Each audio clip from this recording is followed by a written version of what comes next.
예, 안녕하세요. 저는 시간에 어, 천지창조와 진화론에 대해서 말씀을 드렸는데, 그러한 것이 왜 기독교 안에서 수납되어지고 또 유행하는지에 대해서 좀 생각하려고 합니다.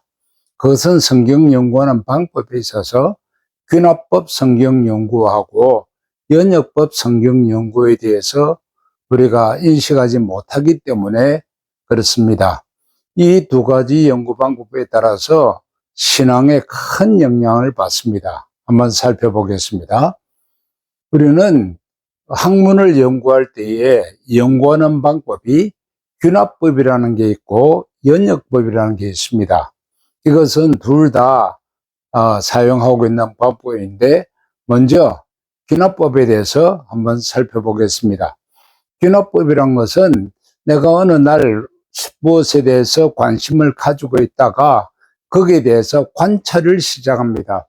이 관찰을 하고 난 뒤에는 나름대로 데이터를 수집하고, 이 데이터가 모이면 어떤 형태가 나오는구나. 그래서 그 형태를 뭐라고 하는가 하면 가설이라고 합니다. 이게 찰스 다윈이 가설을 정했죠. 자연계는 자기가 좋아하는 것을 선택한다. 또 동물끼리는 혹은 식물끼리는 서로 싸워가면서 강한 자가 살아남는다. 그런 식으로 나름대로의 가설을 설정합니다. 그 가설을 세우고 나면 이것이 맞는지 틀린지 하는 그 실험을 하거나 아니면 데이터를 충분히 조사합니다. 조사한 결과 이 내용이 자기가 세운 가설하고 맞지 않으면 그 이론은 폐기시키고 새로 시작을 해야 하는 것이 귀납법입니다. 만일에 결과 분석이 자기의 가설하고 일치하게 되면 이것을 이론화시키고 일반화되고, 그리고 이론이다, 그렇게 이야기합니다. 이게 귀납법의 방법입니다. 이걸 다시 한 번 더 그림으로 보겠습니다. 내가 관심을 가졌죠? 이 관심을 가지고 특별한 것을 관찰하기 시작합니다. 이 관찰한 것을 가지고 어떤 패턴을 찾아내야 돼요. 일정한 패턴. 그 패턴을 가지고 앞으로 모든 것은 이럴 것이다 라고 하는 자기 나름대로의 이론, 요걸 이제 가설이라고 합니다. 이렇게 되고 나면 그 다음 이것을 계속해서 실험을 해봐서 예외가 사정이 나타나지 않아야 됩니다. 그래서 그 실험에 대해서 검증을 하고 분석을 했는데 보니까 일반화가 나타나면 이론이 되고, 일반화가 나타나지 않고 무언가가 자꾸 틀리더라. 그러면 문제점이 발견되면 폐기시키는 게 원칙입니다. 아니면 다시 새롭게 관찰을 시작하는 겁니다. 이게 귀납법이에요. 귀납법의 특징을 그래서 정리를 하면 첫 번째가 관찰자 중심입니다. 그러니까 관찰하는 사람이 자기 생각대로 하는 거예요. 가설도 관찰자가 세우고, 가설이 맞다고 주장하면 그가 만든 것이 이론이 됩니다. 가장 대표적인 것이 진화론으로 볼 수 있겠죠. 그런데 객관성이 보장이 되느냐? 객관성이 보장이 안 되면 그 가설은 파괴시켜요. 그래서 저번 시간에 말씀드린 대로 진화론에서 용불용설 혹은 자연 선택설, 이런 거 다 객관성 보장이 안 된다.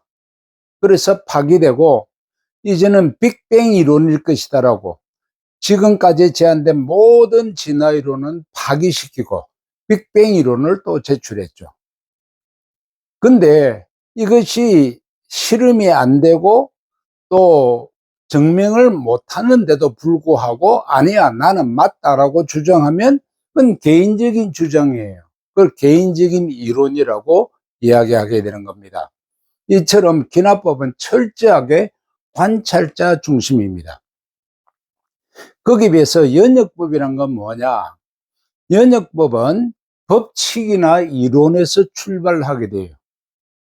이 법칙이나 이론에서 요 법칙을 이용해서 이런 것도 가능하지 않을까 하고 가설을 세웁니다.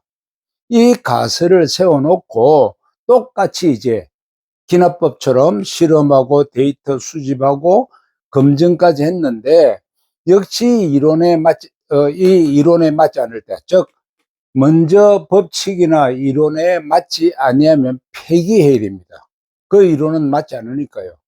그러면 또다시 새로운 가설을 설정하고 이것을 또다시 연구해서 이 법칙과 이론에 도달하면 결론에 도출했다. 그리고 이론을 또다시 세울 수가 있습니다. 다시 말해서 이 법칙이나 이론에 합일되는 똑같은 그런 계열의 이론이 만들어진다. 그런 내용입니다. 이걸 다시 한 번 더 그림으로 보면 똑같이 관심을 가집니다. 기납법처럼. 그런데 기납법은 그냥 자기 생각으로 출발하지만 연역법은 법칙과 이론에 근거를 해야 됩니다.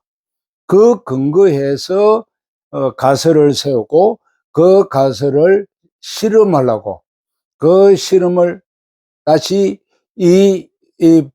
결과를 분석한 다음에 지금 여기에 법칙과 이론에 이렇게 부합하면 이 이론에 맞으면 또 새로운 이론이 될 수 있고, 만일에 이 법칙과 이론에 맞지 않으면 자동 파기가 되는 겁니다. 그래서 또다시 연구를 시작해야 되는 겁니다. 이게 연역법입니다. 그러니까 기납법하고 연역법의 귀중한 차이가 있다면, 기납법은 자기 생각이 옳다 그러면 끝까지 옳은 거예요. 근데 연역법은 법칙에 틀리면 틀려버린 겁니다. 요 차이가 가장 큰 차이입니다. 그래서 기납법과 연역법의 차이점을 비교해 보면, 이거는 개인이 관찰 데이터 수집이지만 여기서는 법칙과 이론을 먼저 중요시한다는 걸 볼 수 있습니다. 자, 이러한 기납법과 연역법이 있는데 성경 연구는 어떻게 출발해야 되는가? 지금 많은 사람들이 기납법식 성경 연구를 한다 그럽니다. 그러면 어떤 일이 생길까요? 기납법적 성경 연구가 역사적으로 좀 문제가 있습니다. 재창조론이 생겼습니다. 잘못된 귀신론이 생겼습니다. 또 문서설이라고 하는 아주 희한한 이론들이 생겼습니다. 지금은 상황윤리라고 하는 것이 나타나게 되었습니다. 이 상황윤리는 기독교를 파괴시키고 있는 윤리들입니다. 이 부분은 이제 제 다음 강의에서 다시 나누도록 하겠습니다. 이제 결론을 내립니다. 기납법 연구는 자연과학이나 인문과학에 사용됩니다. 성경은 절대적인 성경 말씀에 기초하여 연구하여야 되기 때문에 성경 말씀과 위배된 어떤 주장도 틀린 것입니다. 즉 연역법이란 말이죠. 내 생각이 맞다고 주장하면 안 된다는 이야기입니다. 그런데 기납법적 성경 연구는 아주 위험한 것인데 연구자가 마음대로 주장할 수 있어요. 그 중에 요새 트랜스젠더 같은 성평등이라고 하는 것인데, 성은 하나님께서 남녀 성으로 만들었지 사회성, 젠더는 만들지 않았습니다. 성경에 없는 것을 가지고 성경에 있는 것처럼 주장하는 이런 것은 다 기납법 사고에서 나온 거지 연역법 사고가 아니란 말입니다. 그래서 이제는 다음 시간에 역사 속에서 기납법 성경 연구가 남긴 폐단들을 역사를 가지고 한번 살펴보도록 하겠습니다. 다음 시간에 만나겠습니다. 감사합니다.